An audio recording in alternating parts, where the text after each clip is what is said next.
The massive Vraxian battlecruiser glided through the darkness of space. Its sleek purple hull sparkled with the light of distant stars. Captain Kezitlik sat in his command chair, his four eyes scanning the many screens in front of him. He was bored. Patrol duty in this sector was always boring. "Captain, we've found something strange," said Officer Milk, her antenna twitching with excitement. "There's a large metal object drifting ahead." Captain Kezitlik stood up, his tall frame towering over the bridge crew. "Show me," he ordered. The main screen lit up with an image that made the captain's mouth parts twitch in amusement. It was a ship, clearly of human design. Its gray hull was scratched and worn from years in space. The name USS Harbinger could barely be seen on its side. "A human warship out here?" Captain Kezitlik laughed, a clicking sound that spread across the bridge. "What a piece of junk." The other Vraxians joined in the laughter. To them, humans were a weak species that had somehow gotten lucky enough to join the galactic hegemony. Human technology was considered basic at best, primitive at worst. "It appears to be powered down, Captain," Officer Milk reported. "No life signs detected." Captain Kezitlik rubbed his chitinous hands together. "Perfect. We'll take this relic back to Outpost Nexus 7. The scientists there will enjoy taking it apart." From the back of the bridge, a human voice spoke up. "Captain, I must object." All four of the captain's eyes swiveled to look at Lieutenant Alan Wright. The human was the only one of his kind on the ship, serving as a diplomatic attaché. It was a political position, a way for the hegemony to pretend humans had some say in galactic matters. "Object?" Captain Kezitlik said. "On what grounds?" "Human?" Alan stepped forward. He was tall for a human, but still had to look up at the Vraxian captain. "That ship might be an important historical artifact for my people. It should be returned to Earth." Captain Kezitlik waved one of his arms dismissively. "Your objection is noted, Lieutenant, and ignored. Milk, prepare the tractor beam." Alan watched helplessly as the tractor beam locked onto the Harbinger. He knew that ship. Every human in the military knew about the USS Harbinger. It was a Guardian-class dreadnought that had vanished during the Sol Centauri War almost 80 years ago. Its disappearance was still taught at the Academy as one of the great mysteries of space warfare. What the Vraxians didn't know, what even most humans didn't know, was that ships like the Harbinger weren't just warships. They contained experimental technology, self-repairing systems, advanced AI, and if the rumors were true, cryostasis chambers for the crew. As the tractor beam pulled the Harbinger closer, Alan saw something that made his heart race. A small blue light had begun to blink on the ship's hull. Deep inside, the Harbinger systems that had been dormant for decades began to stir. Emergency power cells activated, backup generators hummed to life, and in the heart of the ship, a soft female voice spoke into the darkness. "Foreign contact detected. Initiating recovery protocol." The ship's AI, known as Area, began a thorough system check. Life support damaged but repairable. Weapons 67% functional. Engines offline. Crew status stable. In the cryostasis chamber, frost began to melt from the central pod. Inside, a woman with short brown hair and a commander's uniform lay still. Then her eyes fluttered. Commander Olivia Reeves took her first breath in 78 years. The Vraxian battlecruiser dragged the Harbinger through space for 3 days before reaching Outpost Nexus 7. During that time, Area worked tirelessly. The AI rerouted power, repaired critical systems, and prepared for the commander's awakening. When Olivia finally stepped out of her pod, she was disoriented but alert. Her military training took over as she checked the status of her crew. All 12 were still in stasis but alive. "Area situation report," she ordered, her voice hoarse from disuse. The AI's calm voice filled the room. "Commander Reeves, we have been adrift for 78 years, 124 days and 7 hours. We are currently being transported by an alien vessel to an unknown location. Our systems are partially restored but not combat ready." Olivia rubbed her face, trying to process this information. 78 years? She whispered. Everyone she knew would be dead or very old. The war she had been fighting was probably long over. "Should I wake the others, Commander?" Arya asked.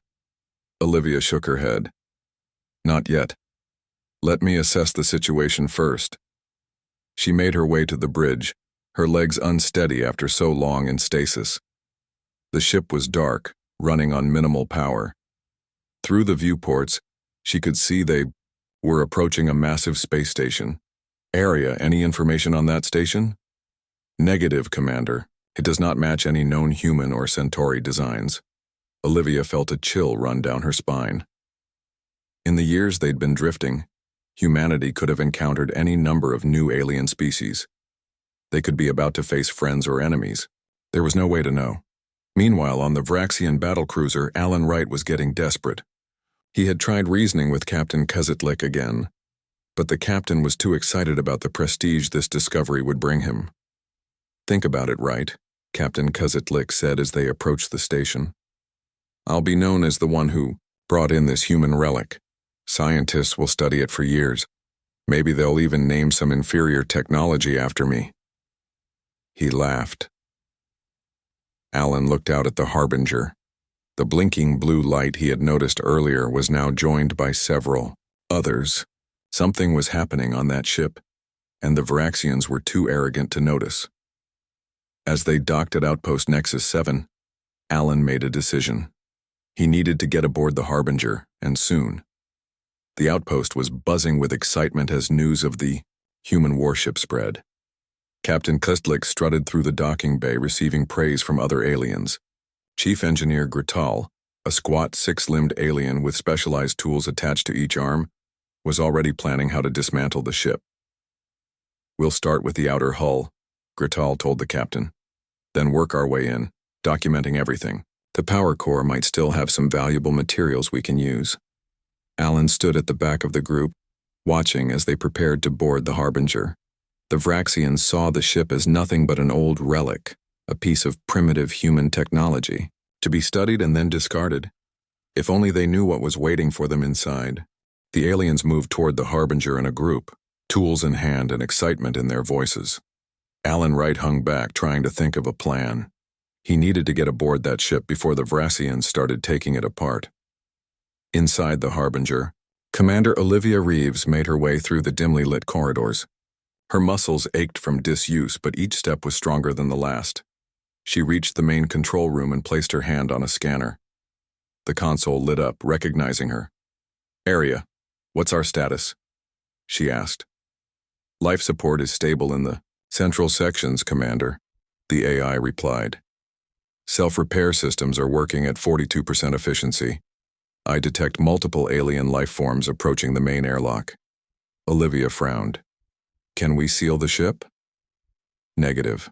External airlocks are on manual override due to power conservation." Olivia made a quick decision. "Wake Lieutenant Commander Grant and Sergeant Daniels. We need a security team." In their cryopods, 2 more humans began to stir. Samuel Grant was a tall man with dark skin and a serious face. As the ship's executive officer, he was Olivia's right hand. Lisa Daniels was shorter but muscular, with her red hair cut military short. As tactical specialist, she was the best fighter on the crew.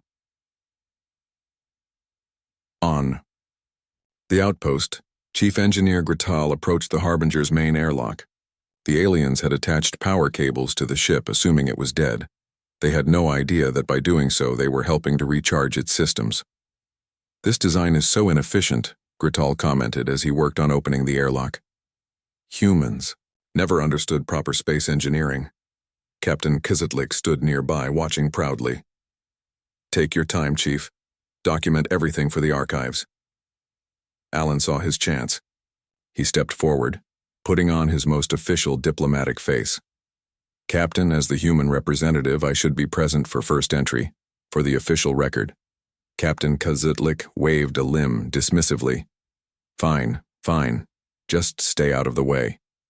With a hiss, the airlock opened. The aliens shined lights into the dark corridor beyond. Alan's heart raced. He was going to get inside. Chief Grital entered first, followed by 2 assistants. Alan went next, with Captain Kazitlik and more aliens behind him. The air inside was stale but breathable. The corridors were narrow by Vraxian standards, forcing the aliens to hunch over. "Look at this primitive metal," Grital said, tapping the wall. They hadn't even mastered molecular bonding. Alan bit his tongue. The Harbinger was one of the most advanced ships of its time. But the aliens wouldn't believe that. They never did. As they moved deeper into the ship, Alan noticed something strange. Some of the emergency lights were on. That shouldn't be possible if the ship was truly dead. He fell back from the group, and at the first intersection, he turned left while the aliens continued straight. "Area?"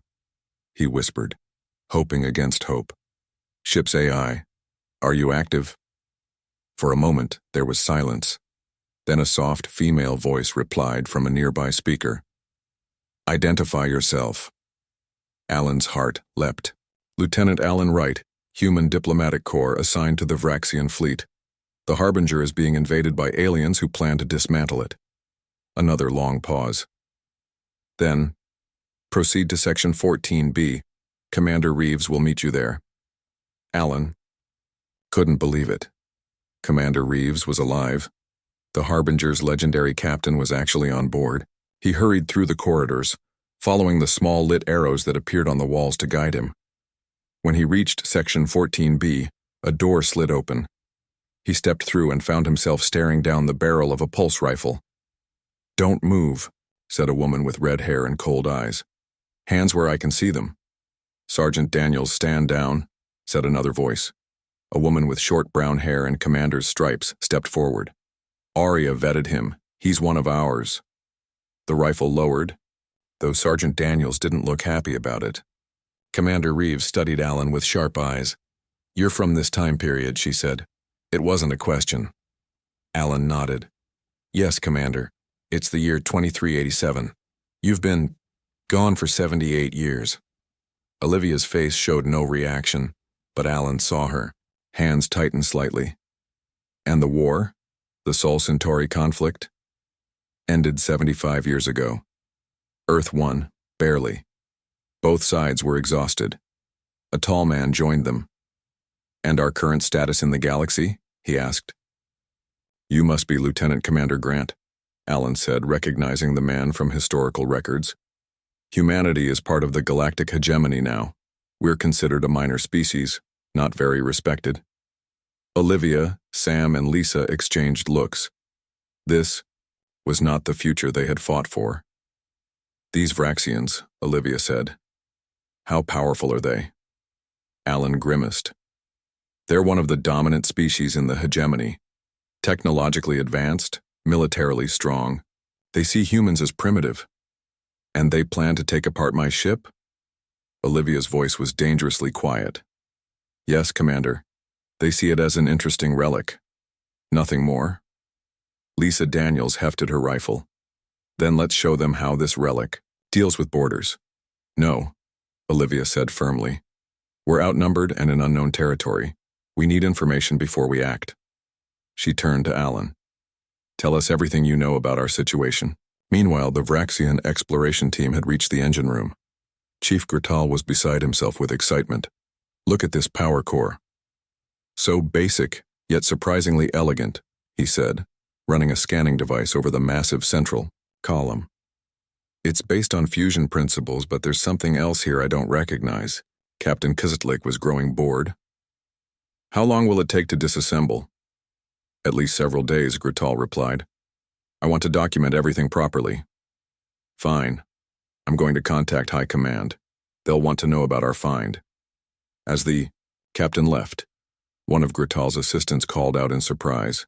"Chief, I'm getting energy readings from this section. It's active." Grital hurried over, all 6 limbs moving quickly. "Impossible. This ship has been dead for decades." But the readings didn't lie.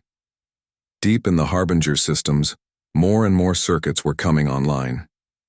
Arya was spreading through the ship's network, reclaiming control bit by bit. And in a small conference room, Alan Wright was explaining to 3 humans from the past just how much the galaxy had changed, and how the ship they commanded might be humanity's best-kept secret. Captain Xitlik stood proudly in the main hall of Outpost Nexus 7. Around him gathered various important aliens from across the hegemony. They had traveled far to see the human relic that was causing such excitement. "As you can see," Xitlik said, gesturing to a large screen showing the Harbinger. Human technology was quite primitive. Their ships were bulky and inefficient. The gathered aliens nodded and clicked in agreement. Only one, a tall blue-skinned figure at the back, seemed less impressed. High Commander Vosh of the Keller Imperium had fought against humans during the border wars. Unlike the others, he respected their resourcefulness. "Have you completed your examination of the vessel?" Vosh asked in his deep, rumbling voice. Xitlik waved a limb dismissively. "Chief Gratal and his team are still working. They report that some systems are showing unexpected activity, but nothing significant." Vosh's silver eyes narrowed. "I would be cautious, Captain. Humans are full of surprises." Inside the Harbinger, Alan Wright had finished briefing Commander Reeves and her officers on the current political situation. Their faces were grim. "So we're surrounded by a hostile alien station with no backup," Samuel Grant summarized. "And Earth thinks we've been destroyed." "That's correct," Alan confirmed. "No one knows you're alive." Olivia had been quiet, thinking. Now she turned to a small console. "Aria, status report." The AI's calm voice filled the room. "Power levels at 58% and rising. Weapon systems at 67% capacity. Quantum shields operational. Self-repair systems are addressing damage to the propulsion systems." "Quantum shields?" Alan asked, surprised. That technology wasn't developed until 20 years ago. A small smile touched Olivia's lips. The Harbinger was a test platform for experimental systems, some of which were classified even in our time. Lisa Daniels checked her rifle. "What's the plan, Commander? We're outnumbered at least 1,000 to 1. Olivia looked at each of them in turn. "We need to establish contact with Earth and get the Harbinger fully operational. But first, we need to understand exactly what we're dealing with." She turned to Alan. "Lieutenant Wright, you're our expert on the current situation. I'm temporarily assigning you to the Harbinger as diplomatic liaison."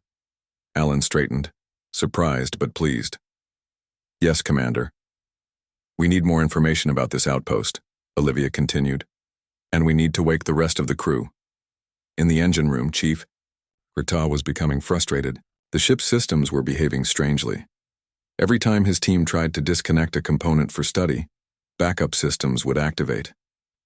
"It's almost like the ship is fighting back," one of his assistants said nervously. Gratal scoffed.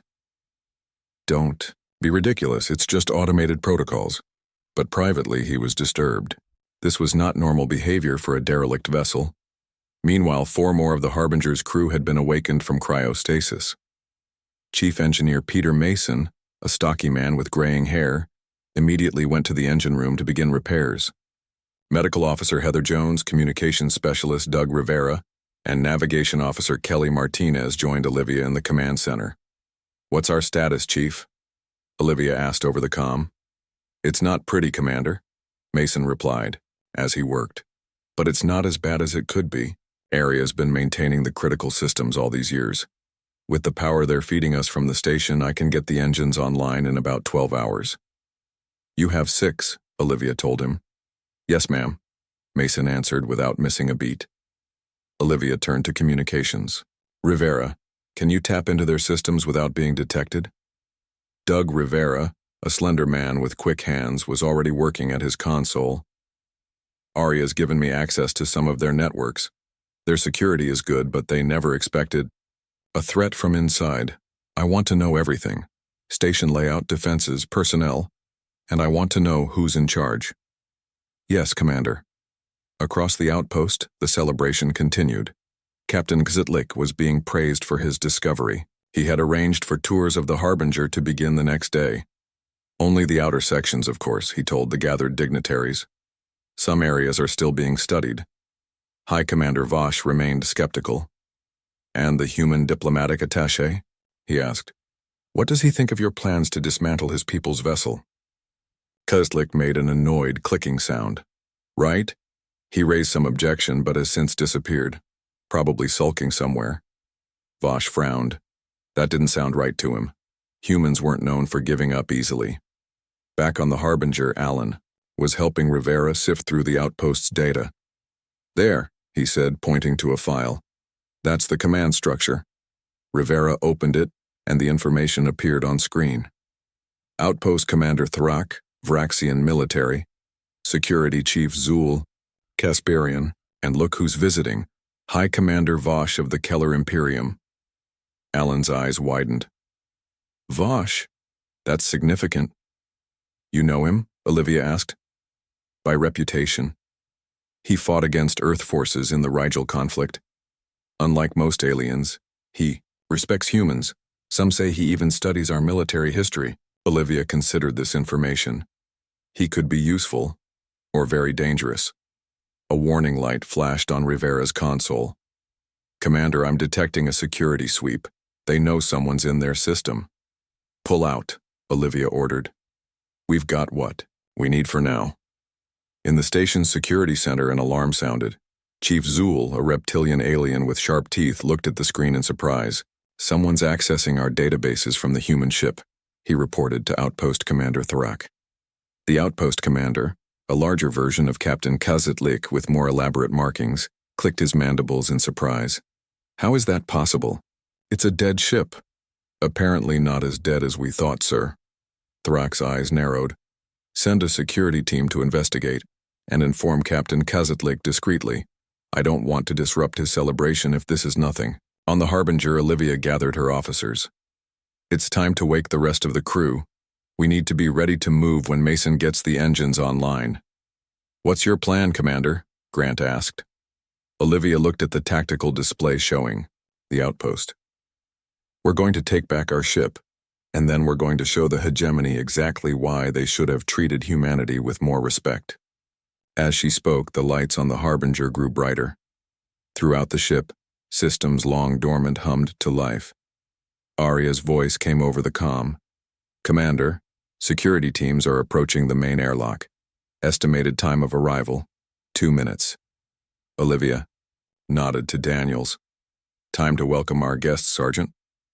Daniels smiled, a cold expression that didn't reach her eyes.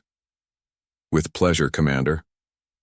Outside the Harbinger's main airlock, a team of heavily armed aliens approached cautiously.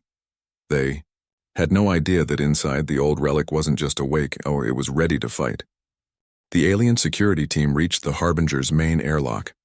6 heavily armed guards led by a Casparian officer named Zex. They carried weapons designed to disable rather than kill.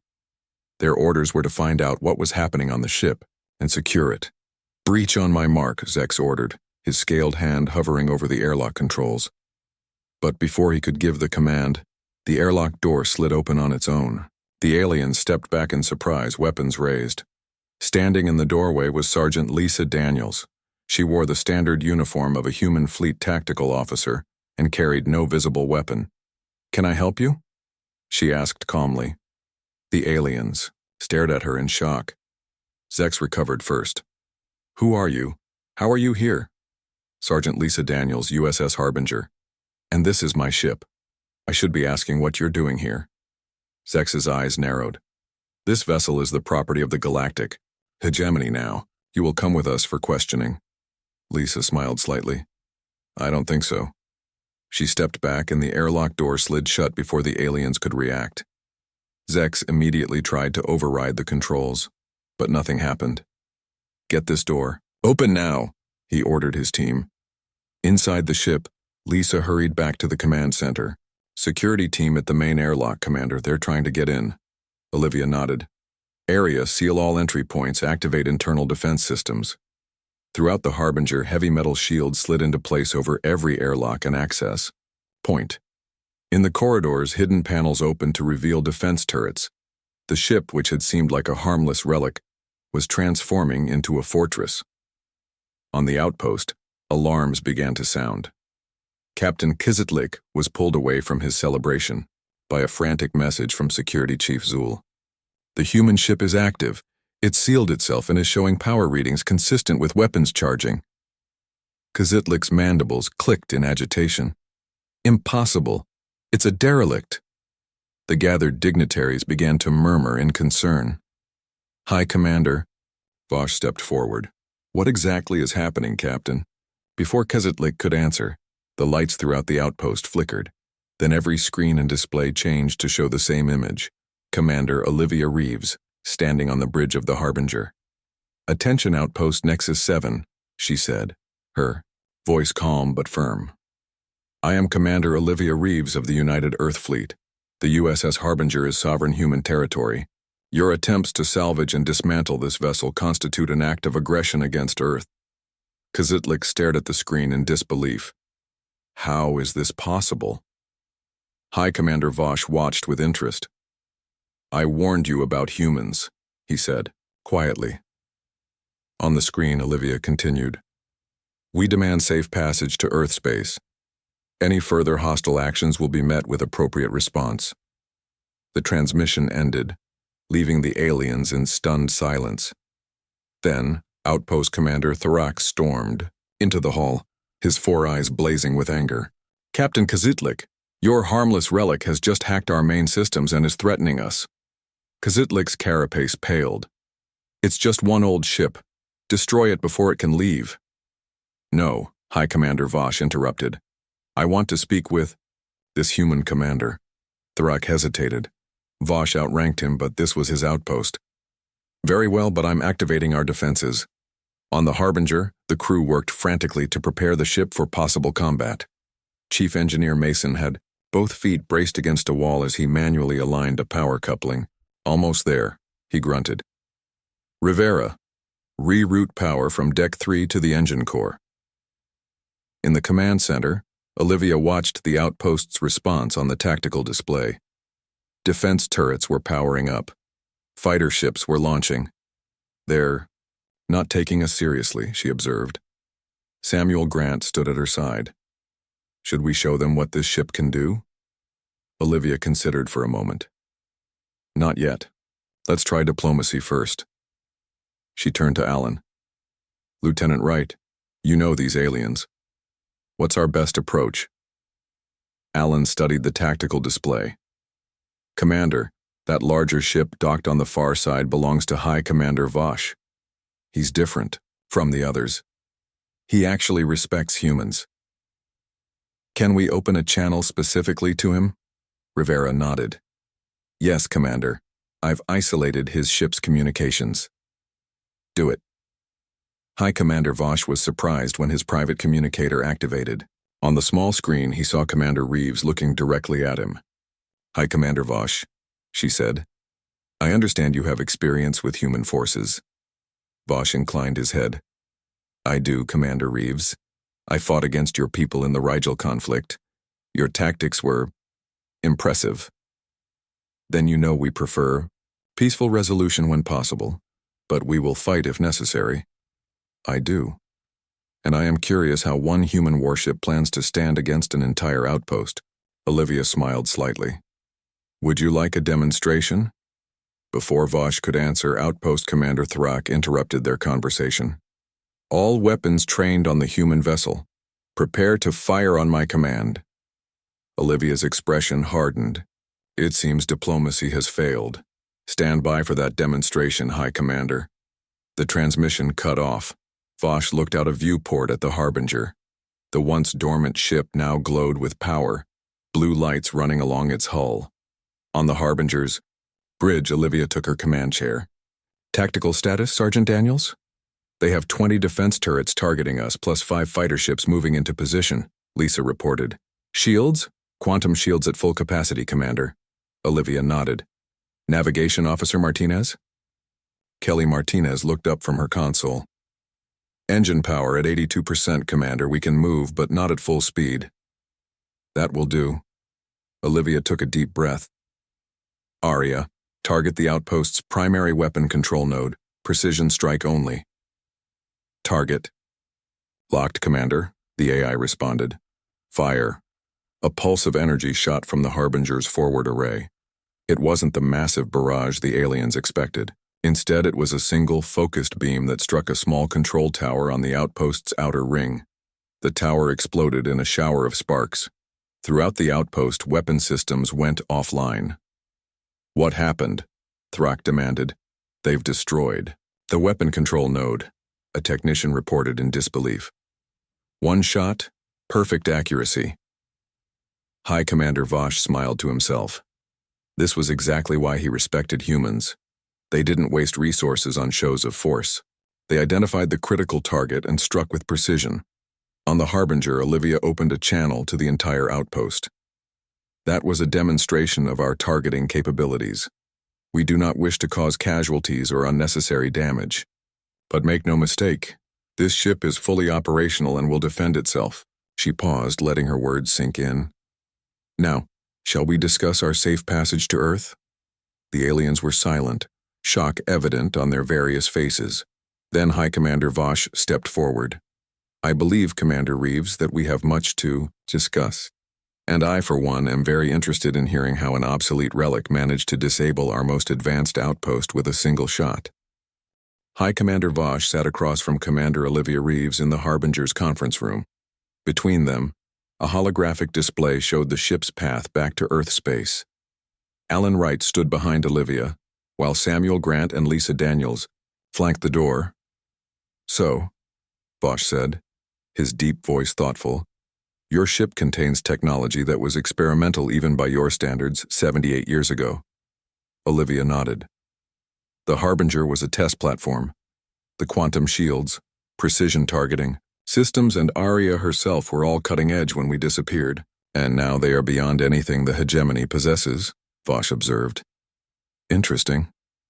Outside the Harbinger, the situation remained tense.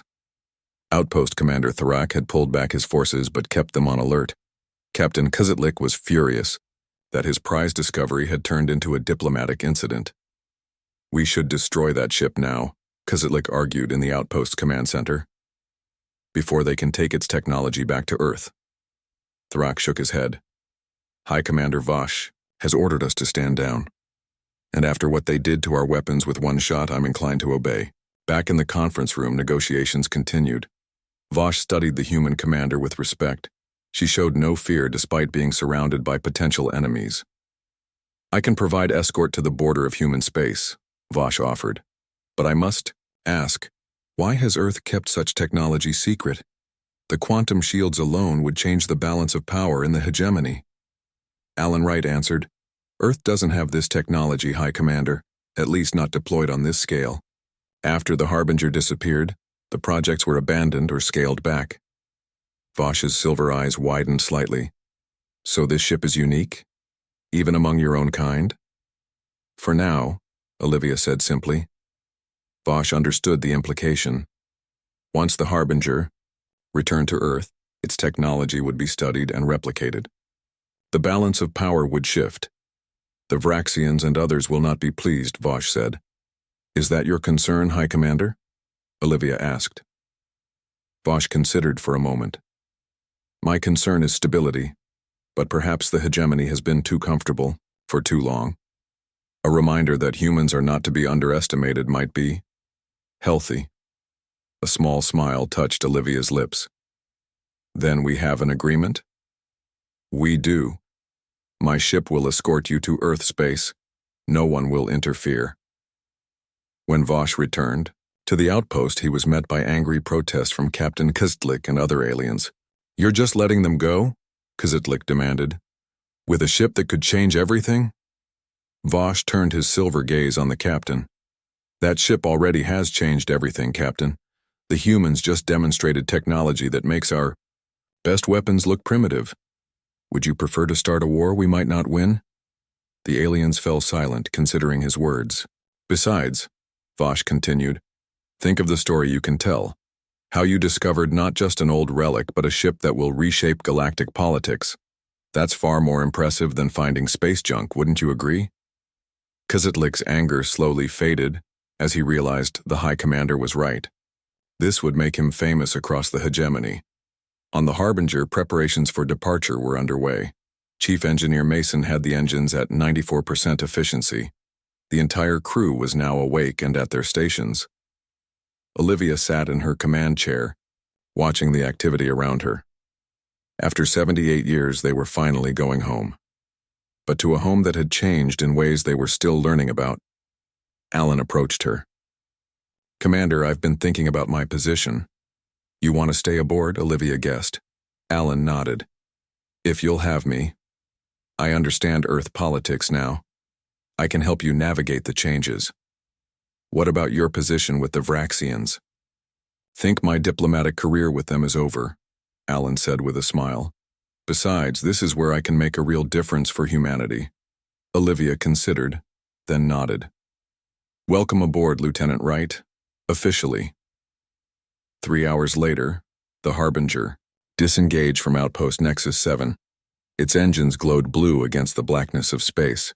Beside it, High Commander Vosh's sleek warship took up escort position. The journey to Earth space would take 3 weeks. During that time, Olivia met often with her senior officers to discuss their situation. "Earth won't know what to do with us," Samuel Grant pointed out during one meeting. "We're relics ourselves in a way. But we have valuable technology," Chief Mason added. "Technology that could change humanity's position in the galaxy." Olivia looked at each of them. "We also have knowledge of warfare that Earth seems to have forgotten. The Harbinger was built to fight, and from what Alan tells us, humans have been playing nice for too long." Lisa Daniels nodded in agreement. "The aliens don't respect us. Maybe it's time to remind them why they should." Alan Wright felt conflicted. As a diplomat, he believed in peaceful solutions. But after years of watching humans be treated as lesser beings, part of him welcomed the change the Harbinger might bring. "Whatever happens," Olivia said, "we stand together. This crew, this ship, we're still United Earth Fleet. Our mission has always been to protect humanity." When they finally reached the border of Earth space, High Commander Vosh contacted them one last time. "Commander Reeves, it has been enlightening to escort you. I look forward to our next meeting, though I suspect it will be under very different circumstances." Olivia nodded respectfully. "Thank you for your assistance, High Commander. And yes, I believe things will be different next time." As the Harbinger entered Earth space, it was quickly surrounded by patrol ships. At first, they approached with weapons ready, unsure of the mysterious vessel. But when Olivia identified herself in the ship, the response changed to disbelief, then excitement. News spread quickly.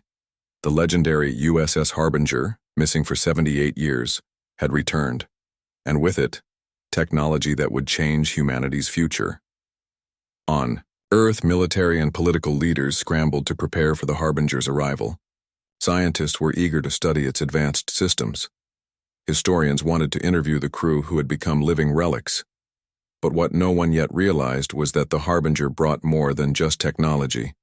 It brought a reminder of a time when humans were warriors, not just peaceful members of the hegemony. It brought a crew who had never learned to bow their heads to alien powers. As the ship approached Earth, Olivia stood on the bridge, looking at the blue planet on the main screen. Behind her, the crew worked at their stations. They had traveled through time and space to reach this moment. "Ready to make history again, Commander?" Samuel Grant asked quietly. Olivia nodded. "The aliens thought we were just an old relic. Now, they know better. And soon so will everyone else." The Harbinger entered Earth orbit, its hull gleaming in the sunlight. The ship that time forgot had returned, and nothing in the galaxy would ever be the same again.